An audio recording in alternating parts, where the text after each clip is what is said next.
Alors bonjour et bienvenue dans une nouvelle vidéo. Aujourd'hui, troisième vidéo sur les séries. Et oui, quand il n'y en a plus, il y en a encore. C'est parti pour les séries qui sortent un peu plus tard dans l'année et qui sont en pause actuellement.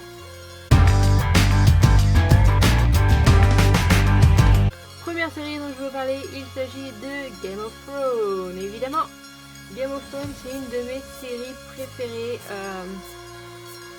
Voilà, quoi dire de plus? Game of Thrones, je pense que tout le monde connaît ou tout le monde en a entendu parler. C'est dans un monde un peu médiéval. Il y a plusieurs familles qui se disputent un trône qui a été pris par les Lannister. Et voilà, donc il y a des histoires dans chaque famille, entre chaque famille.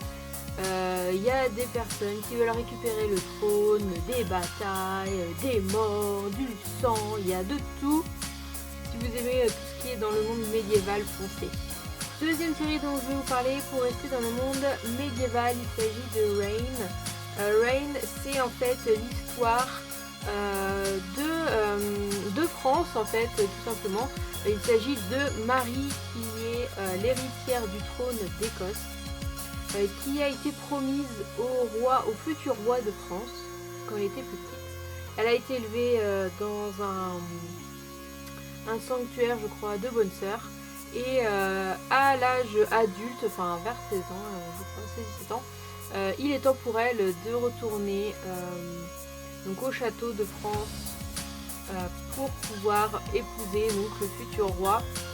Et il va se passer plein de choses, il y a Catherine de Médicis, il y a François qui est Francis en anglais. Il se passe plein de choses et j'ai beaucoup aimé cette série, c'est pareil, elle est en pause actuellement et ça reprend il me semble au mois de janvier. Troisième série dont je vais parler, il s'agit de Outlander. On va rester en Écosse, en Europe.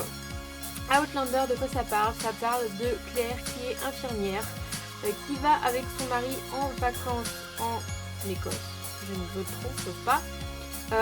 C'est après la Seconde Guerre mondiale que ça se passe. Ils vont en vacances parce que son mari a des ancêtres qui vivaient à l'endroit où il retourne en vacances, et parce qu'il voudrait en savoir plus sur ses ancêtres. Du coup, il retourne là-bas et un jour, Claire décide d'aller se promener et elle tombe sur des menhirs, des pierres qui forment un cercle. Et je sais plus exactement ce qui se passe, mais elle touche une pierre et elle est transportée dans un autre monde carrément. Elle est transportée plusieurs années, voire centaines d'années auparavant. Je crois qu'elle retourne en 1700 quelque chose. Où elle va donc rencontrer des personnes, donc des ancêtres de son mari justement, dont un en particulier, le chef Sandal, qui ressemble beaucoup étrangement à son mari et qui n'est vraiment pas très sympathique. Mais elle va également y rencontrer Jamie Fraser, qui est un Écossais et de qui elle va tomber amoureuse, avec qui elle va devoir se marier pour pouvoir rester et pas se faire tuer tout simplement. C'est une histoire qui est basée sur des livres, donc il y a une série de livres, donc si vous voulez lire les livres, moi ça m'intéresserait beaucoup de les lire. Donc peut-être que je me lancerai un jour dans la lecture de Outlander. Mais en tout cas c'est une super série et j'attends avec impatience la saison 3. Prochaine série, il s'agit de Bates Motel. C'est en lien avec Psychose, le film d'Hitchcock qui est assez vieux. Je ne sais pas si vous l'avez vu, mais il est bien. J'ai recommencé à regarder Bates Motel et après je me suis dit, il faudrait peut-être que je regarde Psychose. Et c'est intéressant de le regarder. Bates Motel, qu'est-ce que ça raconte? Ça raconte l'histoire de Norma Bates et de son fils Norman, qui est joué par Freddy. Je me souviens plus de son nom de famille, mais il s'appelle Freddy et c'est celui qui faisait le petit garçon dans les Minimoys. Très connu comme acteur. Donc Norman et Norma, sa mère, ils décident de changer de vie car le mari de Norma, donc le père de Norman, est décédé dans un accident, je ne dis pas plus. Et elle décide d'acheter un motel qui était en vente dans une autre ville. Et donc il appelle le Bates Motel, qui s'appelle Bates. Et ils achètent du coup le motel avec la maison qui est à côté. Et ils s'installent tranquillement. Et Norman commence à avoir des blancs, il commence à faire des malaises, il se prend pour une autre personne et en fait il fait des petites... comment expliquer? Il a des absences, tout simplement. Il a des absences, il se souvient pas de ce qu'il fait pendant ses absences, mais il fait des trucs pas très sympathiques, on va dire. Donc voilà, si vous connaissez Psychose, vous vous doutez de ce qui se passe. Mais vraiment super intéressant, donc du coup ça se passe bien avant Psychose, parce que Psychose c'est beaucoup plus tard quand Norman est assez grand et qui tient l'hôtel tout seul. Donc du coup ça se passe bien avant Psychose et j'adore. Ça fait un peu peur mais c'est super. Autre série, je vais parler de The Strain, qui est une série fantastique, avec des zombies, enfin pas vraiment des zombies, mais des sortes de... Ouais, entre zombies, vampires. Donc c'est sorti il n'y a pas très longtemps, la saison 3 vient tout juste de se finir. Et du coup ça reprendra l'année prochaine. Donc The Strain, c'est un avion qui atterrit aux États-Unis, donc c'est à New York. Et il atterrit et plus rien ne se passe, personne n'a de contact avec l'avion, comme si l'avion était mort, en fait personne ne descend de l'avion. Et je crois qu'ils vont quand même, parce que ça fait quand même un petit moment que la saison est passée, bon ça fait au moins 2 ans.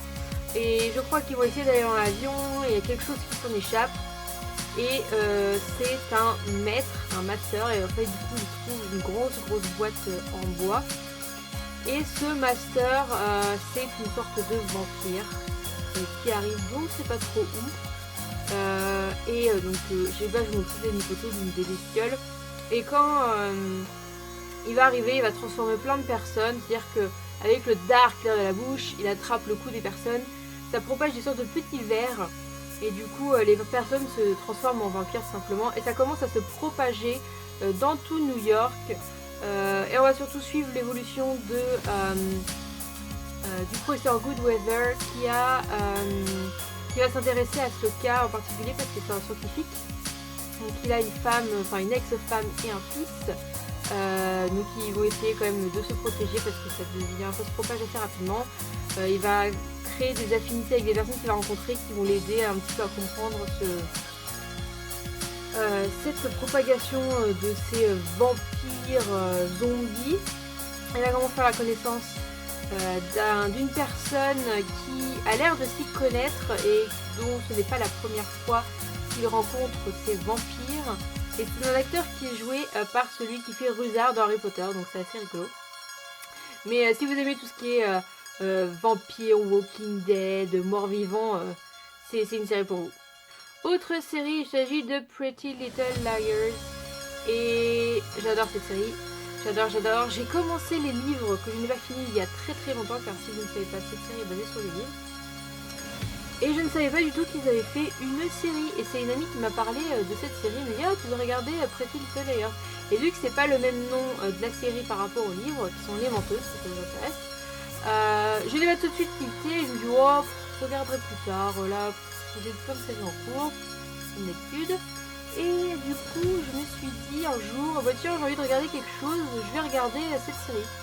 Et j'ai tapé sur internet et j'ai lu le résumé, je me suis dit tiens, je connais cette série. Et oui, donc pour l'histoire, il s'agit de 5 copines qui sont au lycée. Elles décident de faire une pyjama party et l'une d'entre elles, qui s'appelle Allison, disparaît. Voilà, elle disparaît, plus de nouvelles, plus rien. Donc les amies, plusieurs années plus tard, on retrouve plusieurs années après, elles sont un petit peu séparées. Elles ont fait un petit peu leur chemin séparés parce que cette amie, c'est vraiment... Allison, c'est vraiment quelqu'un qui les réunissait toutes ensemble. Et puis 2-3 ans après, toujours disparue, n'est-ce pas? Et elle décide de reprendre un petit peu contact. Donc elle commence à se reparler. Et c'est là qu'elle commence à recevoir des textos d'une personne, d'un certain A. Donc A comme Allison, donc c'est ce qu'elle pense. Et cette Allison, donc quand elle était encore présente, c'était une personne qui connaissait des secrets sur chacune de ses copines. C'est-à-dire que chacune des copines se confiait à elle. Donc elle connaissait des secrets, par exemple de Spencer, que Arya ne connaissait pas sur Spencer. Et pareil, Allison connaissait des secrets sur Arya, sur Anna et sur Emily. Donc voilà, elles étaient toutes confiées. Et c'est pour ça que elle s'est demandé si c'était vraiment elle qui envoyait ces textos, parce que ce A qui envoie des messages, leur fait du chantage. Voilà, si tu fais pas ça, je vais dire ce secret. Donc il se passe plein de choses, je vais pas en dire plus. Série à regarder, un peu de suspense, c'est vraiment top.